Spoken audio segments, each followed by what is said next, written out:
നമസ്കാരം. കൊട്ടാരക്കര മീഡിയയിലേക്ക് സ്വാഗതം. മലയിടിച്ച് മണ്ണെടുക്കുന്നതിനിടെ യന്ത്രം മറിഞ്ഞ് ദേഹത്ത് വീണ് മരിച്ച ഇതര സംസ്ഥാനക്കാരനായ ഓപ്പറേറ്ററെ അവഹേളിച്ച ഗ്രേഡ് SIക്കെതിരെ നടപടിക്ക് സാധ്യത. കുളനട പൈവഴിക്ക് സമീപം ഞായറാഴ്ച അപകടമുണ്ടായ സ്ഥലത്ത് ഓപ്പറേറ്ററുടെ മൃതദേഹം യന്ത്രത്തിനിടയിൽ കിടക്കുമ്പോഴാണ് SI ഇങ്ങനെ തന്നോട് സംസാരിച്ചതെന്ന് നാട്ടുകാരിയായ മായയാണ് വെളിപ്പെടുത്തിയത്. ഒരു ജീവനല്ലേ യന്ത്രത്തിനടിയിൽ കിടക്കുന്നതെന്ന് മായ SIയോട് പറഞ്ഞപ്പോൾ, നിങ്ങളെന്തിനാ ഇങ്ങനെ ശോഭിക്കുന്നത്, മരിച്ചത് ബംഗാളിയല്ലേ, മലയാളിയല്ലല്ലോ എന്നായിരുന്നു ഇലവുംതിട്ട SI PN അനിൽകുമാറിന്റെ മറുപടി. കേരളത്തിൽ മാത്രമേ ഒരാൾ മരിച്ചു കഴിഞ്ഞാൽ ഇത്രയും നിയമ നടപടി ഉള്ളൂ എന്നും മറ്റ് സംസ്ഥാനങ്ങളിൽ ഒരു മറുനാട്ടുകാരൻ മരിച്ചാൽ മൃതദേഹം ഉടനെ കയറ്റിവിടുന്നതാണ് രീതിയെന്നും SI പറഞ്ഞതായും മായ പറയുന്നു.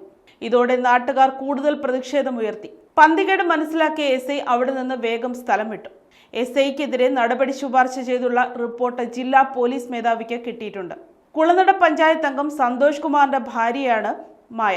പൈവഴിക്ക് സമീപം കടലിക്കുന്ന് മലയിൽ അപകടമുണ്ടായ വിവരം അറിഞ്ഞാണ് നാട്ടുകാരോടൊപ്പം മായയും അവിടെ എത്തിയത്.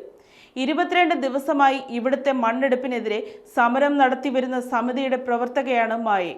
സംഭവത്തെപ്പറ്റി മായ പറഞ്ഞത്, അപകട വിവരം അറിഞ്ഞ് ഞാനും ഭർത്താവും ഉൾപ്പെടെയുള്ളവർ മണ്ണെടുക്കുന്നിടത്തേക്ക് ചെന്നപ്പോൾ ആ സ്ഥലത്തിന്റെ ഉടമയുടെ മകൻ ഞങ്ങളോട് തട്ടിക്കയറി.